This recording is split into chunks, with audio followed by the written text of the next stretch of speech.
대선 출마를 준비 중인 최재형 전 감사원장이 국민의힘에 전격 입당하면서 야권 전체의 대권 판도가 크게 요동치고 있습니다.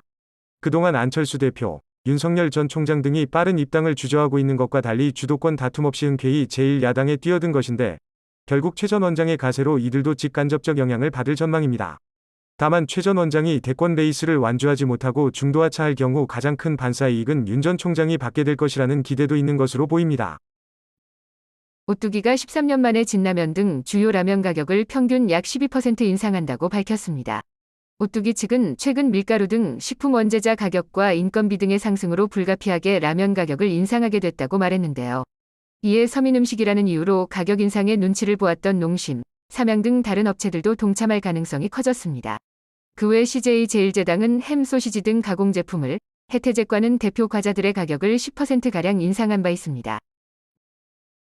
수도권뿐 아니라 비수도권에서도 4차 대유행이 현실화되고 있습니다. 경남에서 104명이 신규 확진되어 경남 전역에 거리두기 2단계를, 김해시는 3단계를 적용하기로 했는데요. 또 피서철을 맞아 수도권 풍선 효과를 우려해 강원도 강릉시도 거리두기를 3단계로 긴급 격상했습니다. 한편 정부가 오늘부터 8월 말까지 아스트라제네카, 화이자, 모더나, 얀센의 총 3,500만 회분 백신을 공급할 것이며 9월에는 4,200만 회분을 공급할 예정이라 밝혔습니다.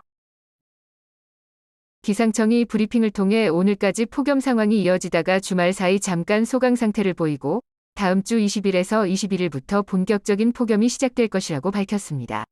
18일에서 19일께 전국적으로 비가 온 뒤 차차 장마철이 끝나고 지금보다 더욱 강한 폭염이 찾아온다는 건데요.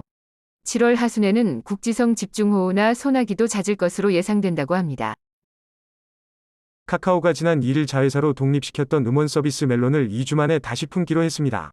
카카오는 웹툰 웹소설 자회사 카카오페이지와 음악 드라마 영화 제작 자회사 카카오엠을 합쳐 콘텐츠 총괄 자회사인 카카오 엔터테인먼트를 출범시킨 바 있는데요. 멜론의 독립이 카카오 엔터의 음원 서비스로 합병하기 위한 전초 작업이었던 것입니다. 카카오 엔터는 이번 멜론 흡수로 웹툰 및 웹소설, 음악, 드라마, 영화, 공연 같은 컨텐츠 전 분야를 아우르는 글로벌 엔터 기업으로 발돋움한다는 계획입니다. 2분기 중국 경제가 예상보다는 적은 7.9%라는 GDP 성장률을 보였습니다. 로이터는 높아진 원자재 비용이 공장 활동을 제약했고 코로나19의 산발적 감염으로 소비자 지출도 억제된 결과로 자사 전망치보단 다소 못 미친 것으로 설명했는데요.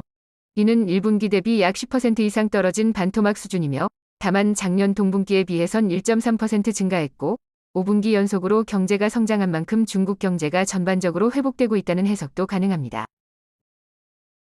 그럼 오늘도 좋은 하루 보내세요.